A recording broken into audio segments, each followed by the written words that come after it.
Hey there! Today, I want to take you on a journey not through space, but through one of the most mysterious concepts we live with every single day: time. We plan our lives around it, we celebrate birthdays, set alarms, show up for meetings, and even measure our entire existence by it.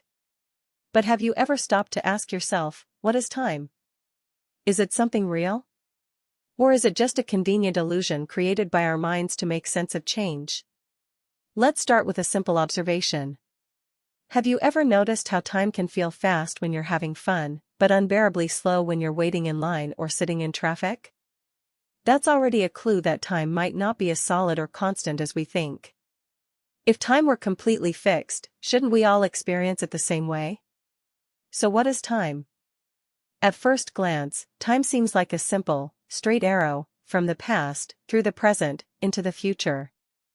We live in the now, remember the past, and imagine the future. But no one has ever seen time. You can't touch it, bottle it, or even point at it directly. What we actually see is change. The sun rises and sets, people grow older, seasons shift. And from these changes, we get a sense of time passing.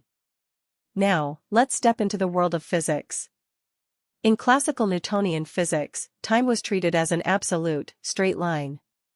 It ticked along at a constant rate, the same for everyone, everywhere. Simple. Easy. And for centuries, it worked just fine. But then came Albert Einstein, and everything changed. In his theory of special relativity, Einstein showed that time isn't absolute. In fact, time can slow down or speed up depending on how fast you're moving, or how close you are to a strong gravitational field. Sounds crazy, right? But it's true, and we've tested it.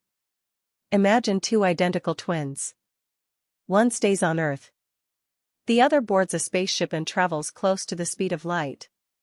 When the traveling twin comes back, they've aged less than the one who stayed behind. This phenomenon is called time dilation, and it's not just theory, it's been proven in real experiments using atomic clocks on airplanes and satellites. Curiosity redefined time, energy, and the structure of reality. Albert Einstein was born on March 14, 1879, in Ulm, in the Kingdom of Württemberg, Germany. From an early age, he displayed a deep fascination with the invisible forces of nature. At age 5, a simple compass sparked his lifelong obsession with unseen laws governing the universe. By 12, a geometry book became his sacred little book, igniting a passion for mathematics that would shape the course of modern physics. Einstein's formal education was rocky. He disliked the rigid Prussian-style schooling in Munich and eventually dropped out, fleeing to Italy. Later, he enrolled in the Swiss Federal Polytechnic School in Zurich, where he trained to become a teacher of mathematics and physics. Though he struggled with subjects like French and biology, his brilliance in math and theoretical thinking earned him a diploma in 1900. Unable to find a teaching job, Einstein worked as a technical assistant at the Swiss Patent Office in Bern. It was during this period, often in his spare time, that he developed some of the most revolutionary ideas in physics. In 1905, his Annus Mirabilis or Miracle Year, he published 4 groundbreaking papers on the photoelectric effect, Brownian motion, special relativity, and the mass-energy equivalence formula E=mc². These works challenged Newtonian mechanics and laid the foundation for quantum theory and modern cosmology.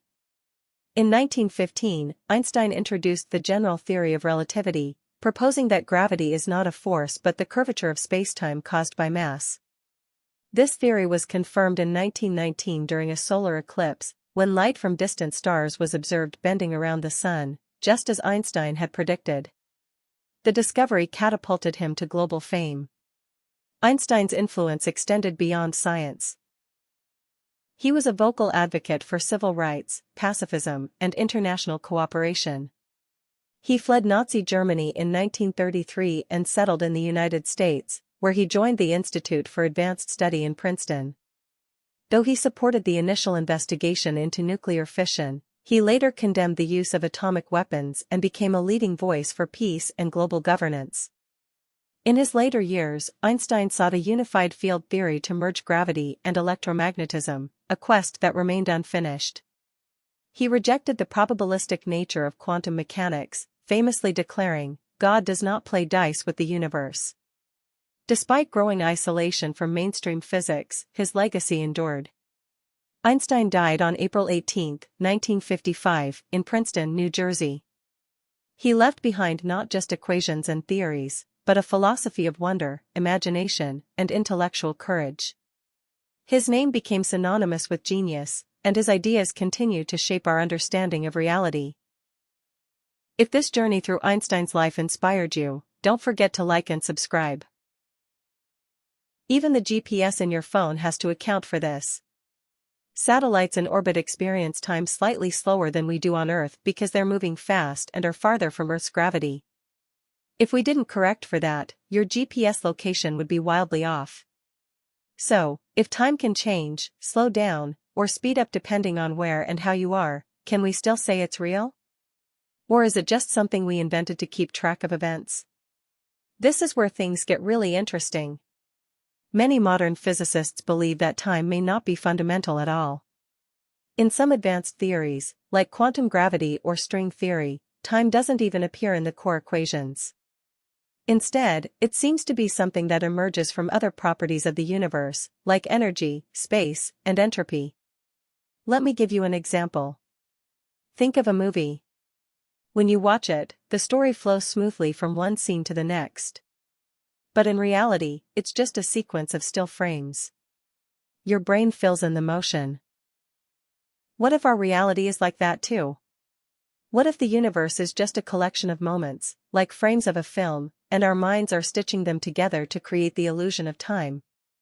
Now let's switch gears to philosophy. Some philosophers argue that only the present is real. The past is just memory, and the future doesn't exist yet. This view is called presentism. Others believe in the block universe theory. In this model, the past, present, and future all exist equally, like pages of a book. We're simply moving through them, one by one. That means the future is already there, waiting for us, and so is the past.